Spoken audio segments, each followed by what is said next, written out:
போய் கேட்குறாங்க, இவர் போக வேண்டியது தானே, போக வேண்டியது தானேன்றாங்க. அவர் வந்து ஒரு தியேட்டரில் போய் அவர் நடித்த படத்தையே போய் உட்காந்து பார்க்க முடியுமா? இல்லை வேறு ஏதாவது படத்தை பார்க்க முடியுமா?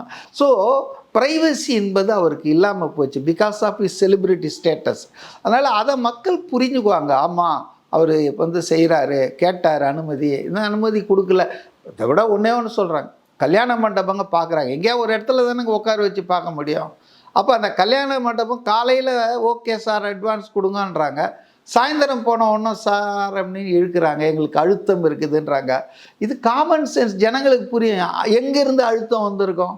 ஆளுங்கட்சி எம்எல்ஏ செந்தில் பாலாஜி திமுக, காவல்துறை, நிர்வாகம், ஆட்சியில் இருக்கிறது திமுக. அப்புறம் எங்கேருந்து அந்த மண்டபக்காரன் என்னங்க காசு கொடுத்தா வாடகைக்கு விட போகிறான், அதுக்கு தானே கட்டி வச்சிருக்கான்.